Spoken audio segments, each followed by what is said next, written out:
Welcome, my young Padawans, to the best damn farming guide there is for primal gear on the interweb.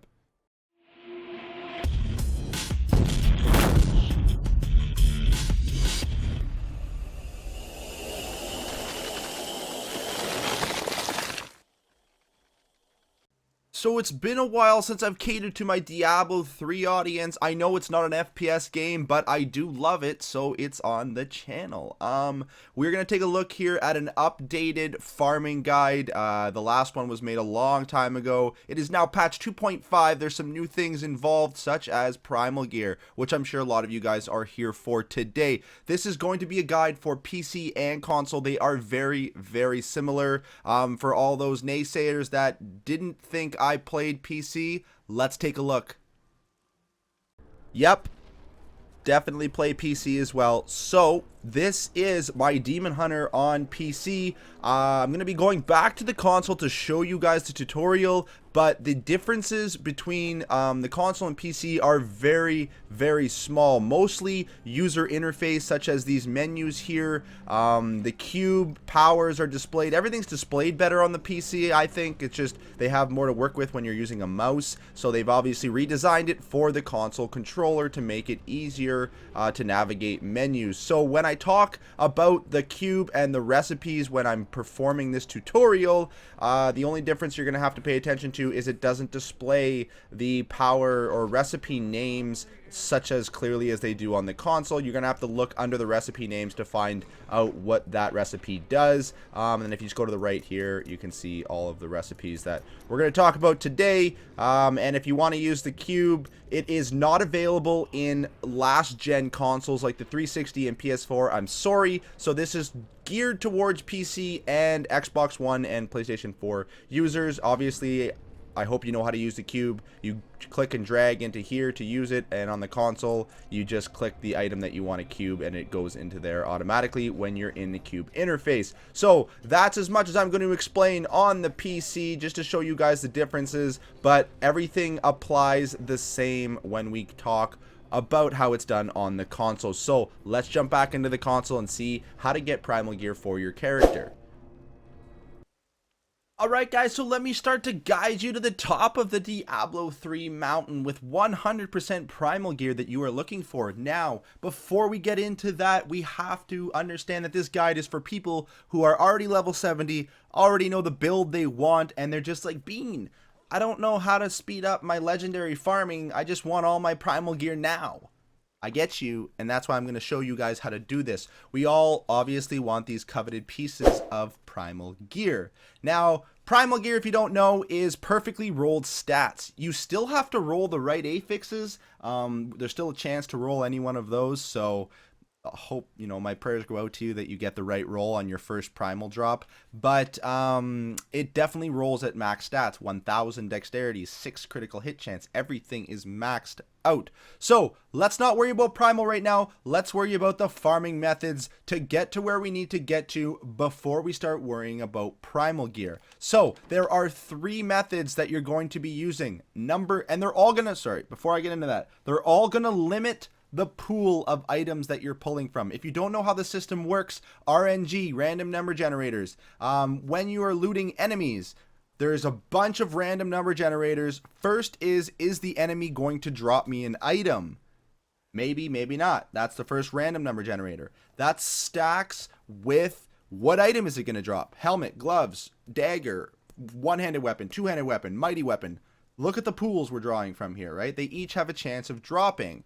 After that's chosen, is it going to be rare, common, legendary, set item, right? Those are all different random number generators that stack on each other for you to get the piece that you want. And then on top of that, which stats does that piece have, right? Lots and lots of calculations that the computer makes in randomness. So how these methods get better? We limit the pool. We limit the amount of random number generators that are occurring for us to get our piece. So method number 1 is obviously just regular drops. Regular drops are when you kill enemies. So let's open a Nephilim Rift and start killing some enemies. The first method, as we spoke of already, is the least accurate at getting your piece. There's just so many variables. when you're killing enemies, that it's very, very unlikely. And obviously those likelihoods increase as you get into the higher torments, which is your #1 goal. But let's not rely on this method simply because it's obviously not the best or the fastest method of getting where you want to go. So as we can see here in a regular Nephilim Rift, for instance, I just killed that champion set, which is a higher odds of dropping a legendary, and I didn't get one. I did, however, get Death's Breaths, which are going to play into our next strategy that we're going to be using to farm. So I will come back to these Nephilim Rifts in just a little bit, but as you can see, just to show you guys, the odds of getting what you need off of a simple drop is not the best, but it will play into the other methods. So we are going to stack all 3 of the methods that I'm going to be talking about, starting with Nephilim Rifts, collecting Death's Breaths, collecting materials by killing enemies, and hopefully the chance that you might get the drop from killing an enemy. So let's get out of here. Hopefully no one will hit me, and that asshole definitely did. Let's try it again, and we're going to go back to show you guys what the next method is for limiting the pool of items you're going to get so that you get a better chance at the item you want. That is going to be Kadala. When you kill the Rift boss in either a Nephilim Rift or a Greater Rift, you're going to get these blood shards. I have 24, not enough to buy anything at this point, and this very inconsistent woman will give you a chance to drop something that you need. For example, we are going to be using the dagger that I currently have equipped. Even though I don't need it, let's just say I did.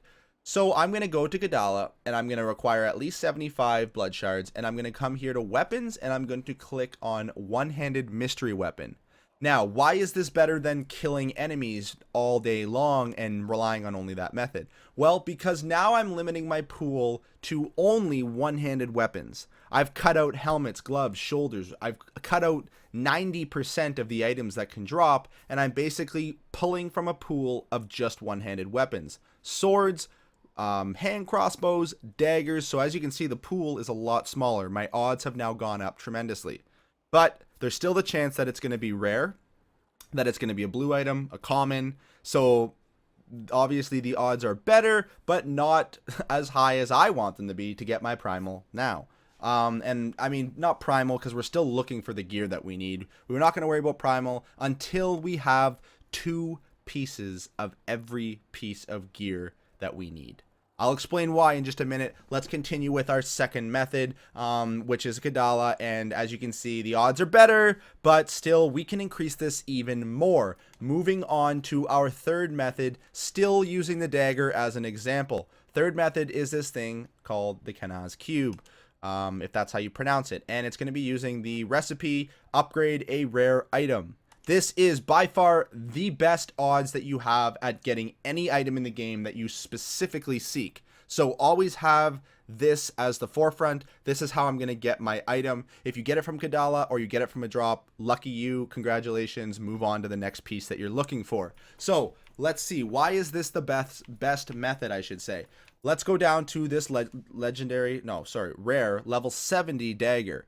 If you don't have one from a drop, you can go over to the barracks or this guy, the blacksmith, and craft one at the weapons. Go to dagger, make sure it's level 70. For things like wizard hats, if you're looking for a specific wizard hat, don't just craft a helmet. Make sure you're crafting a wizard hat, level 70. Look at the item you want online. Make sure you know exactly which piece it is. If it says rare dagger, level 70, you're going to get a dagger. So just keep that in mind. Obviously, I've made that mistake once or twice. I've crafted a rare helmet trying to get a wizard hat, and I need to be crafting or upgrading a specific, I need to be upgrading a wizard hat. So just make sure you read what it is, come to the rare item upgrade, and click on the dagger. If I had enough resources, I don't have enough reusable parts, as you can see, it's going to give me any one of the legendary daggers that are in the game. As you can see, my pool is now very small. I've limited my random number generator, my RNG, to simply daggers. It's not worrying about one-handed swords anymore. It's not worrying about rares or blues or commons anymore. It's going to give me a legendary. And it's going to give me a legendary dagger. Lucky me, daggers, there's only 2 of them. Lord Greedstone's fan and the one that I want. So, It's not quite 50-50. Every piece of item in the game has its own rarity. If there's a specific legendary that's more rare than the others, for instance, if the Lord Greenstone's fan is more rare than the dagger that I need, the odds are going to be a little bit swayed. So it's not going to be 50-50 exactly. Keep that in mind. But the pool is now so small, I'm going to get the dagger I need. I wish I had enough reusable parts to show you, because it's pretty awesome. I always get one of the 2 daggers, and I just keep upgrading them and trying to get ancient ones, for example. And that is why this is the best method. It applies to gloves. It applies to bracers. If I'm looking for mage fists, for example, I put the gloves in. I upgrade it. I'm going to get one of the set or legendary item gloves in the game. Let's say there's only 20. Well, that's a way better odds than out of every piece in the game. I'm now taking out of 20, one of 20, and depending on the rarities of each set, my odds are really good. I'm not picking from 700 items anymore, and my odds go down to like 0.6%. You know what I mean? That's why this method of upgrading rares is by far the best. But you obviously see how you can stack all 3 of these methods. Run Nephilim Rifts, collect Death's Breaths while you're killing the elites and the champions. You're getting Death's Breaths. You're getting a chance at a drop from those elites, which is just another method that you may acquire the piece that you need. Once you finish the rift, spend the blood shards that you get at Kadala. You know, she's very inconsistent, but hopefully she'll get it. It's a smaller pool from which you're pulling from. It's now only one-handed weapons if you're looking for a dagger. And then once you've done that, craft, if you don't have a legendary dagger, craft a legendary dagger or a legendary piece of armor that you're looking for, and come over, or sorry, a rare piece, and then come over here and upgrade the rare to a legendary. Stack all 3 of those methods, you will have the piece in no time. Now let's move on to, once you've acquired 2 of every piece of gear that you need, how do I get Primal? Why do I have 2 pieces? You have 2 pieces for the simple methodology that you're always going to be trying to upgrade the shitty piece that you have in your inventory. You never want to upgrade the piece you're wearing, because obviously the piece you're wearing, like this amulet for example, is god tier. 99% critical hit damage, 9.5 critical hit chance. You know what I mean? This is a really good amulet. If I'm looking for a Primal, and I come to this cube and I'm going to be using this the recipe for reforging a legendary, I don't want to reforge that Traveler's Pledge and it comes out shitty. You know what I mean? That's why I have another Traveler's Pledge sitting in my inventory that I'm going to consistently reforge, using this little recipe in the cube called Reforge a Legendary. One of two things are going to happen. It's either going to come out better than the amulet that I'm currently wearing, in which case I will switch them and continue to roll the one that's shitty now, and I'm going to keep doing this until it's Primal. And then once I get the Primal Traveler's Pledge, everything I ever wanted in life, I'm going to move on to the next piece of gear. Let's say my helmet. Reforge the shitty one in the inventory. Reforge until I get better or Primal. That's how we're going to follow this process until we get 100% Primal pieces of gear.